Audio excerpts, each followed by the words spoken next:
मैं Ashwani Kumar astro blueprint से आपका मित्र पुनः एक बार आपका स्वागत करता हूँ। आज काफ़ी समय बाद हम लोगों को दोबारा मिलने का ये सौभाग्य प्राप्त हुआ है। इस वर्ष हम देख रहे हैं कि जब से 14 मई से गुरु का गोचर हुआ है, यूट्यूब पे एक बाढ़ सी आ गई है कि साहब गुरु ये करेगा, गुरु वो करेगा, गुरु अतिचारी हो गया है।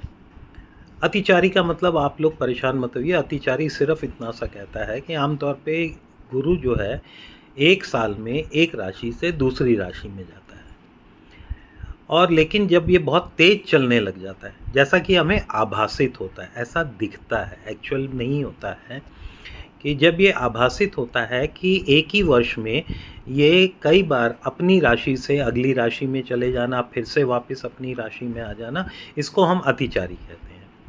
तो अभी गुरु जो है वो मिथुन राशि में आया है, और थोड़े समय बाद ये कर्क राशि में चला जाएगा, फिर थोड़ा समय रहने के बाद ये वापस मिथुन राशि में आएगा, फिर उसके बाद फिर कर्क राशि में जाएगा अगले वर्ष तक।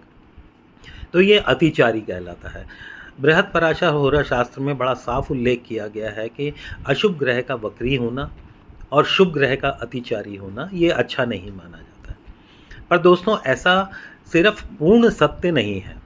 अगर इसके अंदर की विवेचना की जाए और अंदर तक अन्वेषण किया जाए तो हमको पता चलता है कि हमारे में से हर व्यक्ति जितने हैं उनकी सबकी कुंडली अलग अलग है, और कुंडली के अनुसार जो है ग्रह अपने फल देते हैं। हमें पता है कि गुरु जो हैं वो एक नैसर्गिक रूप से बहुत शुभ ग्रह हैं। गुरु को हम ब्लेसिंग्स कहते हैं। गुरु को गुरु क्यों कहते हैं? यहाँ तक कि पृथ्वी को भी एस्ट्रॉयड से बचा के रखने की जिम्मेदारी गुरु की है। जो गुरु अपने आकर्षण की वजह से पृथ्वी पर आने वाले इस तरह के उल्का पिंडों को अपनी ओर खींच के पृथ्वी को सुरक्षित रखते हैं, इसी तरह से गुरु हमारे जीवन में आने वाले कष्टों से हमें बचा के रखते हैं। तो गुरु को संक्षेप में क्या कहा जाता है? ब्लेसिंग्स। अब गुरु का गोचर जो हो रहा है वो हो रहा है इस समय मिथुन राशि में से। मैं आप लोगों को बहुत साधारण वे में बता रहा हूँ एक तरीका, कि आपके पास अपनी राशि कुंडली है और नहीं है तो किसी ऐप में भी जाके आप अपना दिन, मतलब डेट ऑफ बर्थ, समय, टाइम ऑफ बर्थ और प्लेस डालिए, आपकी एक लगन कुंडली बन के आ जाएगी। अब लगन कुंडली में देखिए कि कहाँ पे 3 नंबर, 7 नंबर, 9 नंबर और 11 नंबर लिखा है। मैं एक बार पुनः इसे दोहरा दूंगा कि कुंडली में आप वो मार्क कर लीजिए कि जहाँ पे 3 नंबर, 7 नंबर, 9 नंबर और 11 नंबर लिखा है। अब इनमें जो ग्रह बैठे हुए हैं, जो भी इन 4 जगहों पे ग्रह बैठे हैं, उनको आप कागज़ में नोट कर लीजिए।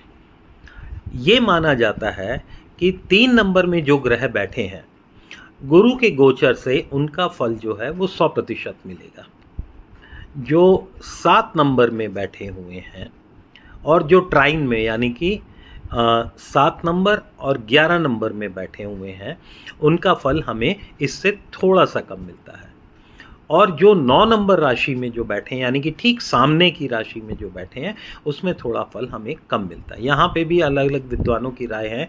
कुछ का कहना है कि जिस राशि के ऊपर से ट्रांजिट हो रहा है वहाँ का 100%, और सामने वाली राशि जो है, जैसे इसमें मिथुन राशि के सामने जो धनु राशि आ रही है उसका 75%, और ट्राइन में यानी कि 3, 7, 11 में जो ग्रह बैठे हैं उनका जो है वो हमें 50% फल मिलेगा। लेकिन ये माना जाता है कि ट्राइन में जो बैठे ग्रह हैं उनका फल भी हमें मजबूती से मिलता है। चलिए, अब यहाँ तक हम लोगों ने इसे समझ लिया।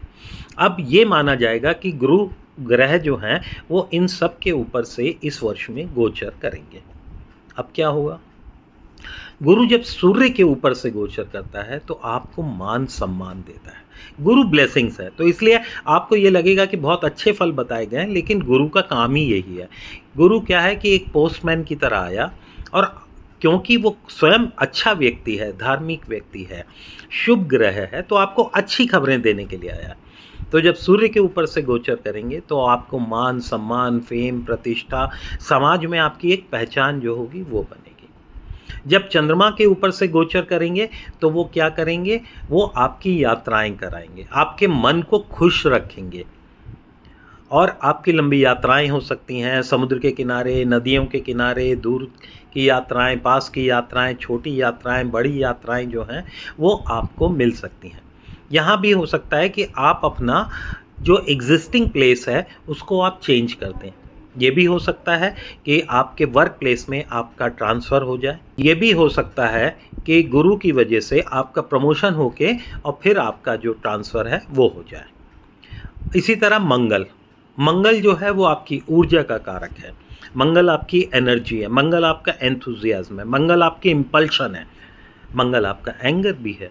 लेकिन गुरु है यहाँ पे, तो गुरु क्या करेंगे कि वो नेगेटिव रिजल्ट्स देने के लिए नहीं आए।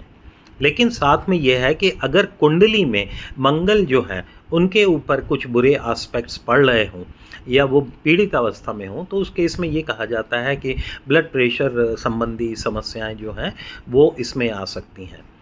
लेकिन मंगल के साथ जब गुरु का गोचर होगा तो हो सकता है आप जिमिंग करने लग जाएं, एक्सरसाइज करने लग जाएं, अपने आप को बहुत ज़्यादा जो मॉर्निंग वॉक होती है इस सब में इन्वॉल्व करने लग जाएं। तो मंगल जो है उसमें गुरु जब आएंगे तो इस तरह के काम जो है वो आपको करते हैं, आपके अंदर एनर्जी, ऊर्जा, स्फूर्ति भरने का काम। बुध के ऊपर से जब गुरु का गोचर होगा तो आपको पढ़ाई लिखाई में नया मार्गदर्शन देंगे। आप नए तरह की पढ़ाई कर सकते हैं, नए मित्र बना सकते हैं, नेटवर्किंग आपकी अच्छी हो सकती है, सोशल सर्किल आपका बड़ा हो सकता है, मैरी मेकिंग टाइम जो है, फैमिली में अच्छा फंक्शन होना, नए नए लोगों से मिलना, जो हंसी खेल मजाक, ये सब चीज़ें जो हैं वो बुध के ऊपर से गुरु का गोचर जब होता है तब होता है। जब गुरु का गोचर गुरु के ऊपर से होता है तो कहना ही क्या भाई साहब, इसमें सर्वोत्तम फल जो है वो प्राप्त होता है। चहुं ओर से आपको जो है प्रगति और उच्च आसन और आपको सफलता जो है वो आपको मिलती है। मैं कहूँगा कि भाग्योदय का जो सबसे अच्छा रूप है वो आपको इसमें प्राप्त होता है। गुरु जब शुक्र के ऊपर से गोचर करते हैं तो क्या करते हैं, शुक्र जो है धन का, विलासिता का, पत्नी का कारक है, हमारे सुख समृद्धि वैभव का कारक है। तो जब गुरु गोचर करेंगे तो इन सब में वृद्धि होगी। ये भी हो सकता है कि जिनका विवाह ना हुआ हो तो गुरु का जब वीनस के ऊपर से गोचर होगा तो उनका विवाह भी हो सकता है। आप अपना पत्नी यानी कि दाम्पत्य सुख जो है वो उठाएंगे। और गुरु का अगर शनि के ऊपर से होगा, शनि आपका कर्म कारक है, प्रोफेशन का जो इंडिकेटर है, तो क्या होगा, गुरु जब शनि के ऊपर से गोचर करेंगे तो आपको नई जॉब मिल सकती है, नौकरी में आपके चेंज आ सकते हैं, नौकरी में आपका प्रमोशन हो सकता है। ख़ास तौर से अगर शनि के साथ सूर्य भी वहाँ पे बैठा हो तो वो आपको प्रमोशन भी दे सकते हैं। आपके नौकरी में उत्थान जो है वो आपको दिखाई दे सकता है। गुरु अगर राहु के ऊपर से अगर गोचर कर रहे हैं, राहु जो है वो उथल पुथल का कारक है, राहु सडननेस का कारक है, राहु जो है बहुत ज़्यादा एल्यूशन का, कन्फ्यूजन का, भ्रम का, अटैचमेंट का, माया का, इन सब का कारक है। तो इन सारे तत्वों में जो है वो वृद्धि हो सकती है, सडननेस आपका हो सकता है। अब यहाँ पे सवाल ये पड़ता है कि राहु किस ग्रह के साथ बैठा हुआ है, उसके अनुसार जो है वो फल दे सकता है। कि राहु अगर शनि के साथ बैठा हुआ और गुरु का राहु के ऊपर से और शनि के ऊपर से गोचर हो रहा है तो नौकरी में उथल पुथल या बदलाव जो आ सकते हैं, लेकिन याद रखिए ये किसी अच्छे कार्य के लिए होंगे। इसी तरह से अगर वो शुक्र के साथ बैठा हुआ है तो आपको बड़ा धन दे के जाएंगे। राहु जो है कला को आपके निखार देगा और ज़्यादा ले आएगा। हो सकता है कि आप स्मॉल स्टेज आर्टिस्ट हों तो किसी बड़े स्टेज पे आपको परफॉर्म करने का मौका मिले। राहु गुरु के केतु के ऊपर से अगर चलते हैं तो क्या होगा, केतु दोस्तों लोग कहते हैं कि रुकावट का, ब्लॉकेज का, डेड एंड का, ब्रेक का, कट का, इन सब का कारक है। लेकिन साथ में हम लोग ये भूल जाते हैं कि केतु जो है वो हमारी धार्मिक इंक्लिनेशंस का भी कारक है। तो जब गुरु हैं, मैंने बताया ब्लेसिंग्स हैं, और आपके अंदर धार्मिक इंक्लिनेशंस को बढ़ावा देने का काम कौन करेंगे, गुरु करेंगे। हो सकता है आप धार्मिक यात्राएं शुरू कर देंगे, धर्म के प्रति आपकी रुचि और ज़्यादा बढ़ जाएगी। तो हर ग्रह जिसके ऊपर भी गुरु का गोचर होगा वो गुरु अपनी तरफ से उस ग्रह के अनुसार अच्छे फल देने की कोशिश करेंगे। इसलिए दोस्तों घबराने की कोई ज़रूरत नहीं है, परेशान होने की कोई ज़रूरत नहीं है। आप बस अपनी कुंडली उठाइए, उसमें 3, 7, 9, 11 नंबर जहाँ पे लिखे हैं वहाँ पे जो जो ग्रह बैठे हों उनको कागज़ पे नोट कर लीजिए, और जो गोचर अभी बताया गया है उसके अनुसार जो फल है वो आपको पूरे 1 वर्ष तक वो मिलता रहेगा। तो आशा करता हूँ कि आपको, अगर आप संक्षेप में ये जो बात बताई गई आपको पसंद आई हो, शेयर कीजिए। आपका अपना मित्र अश्वनी कुमार, धन्यवाद।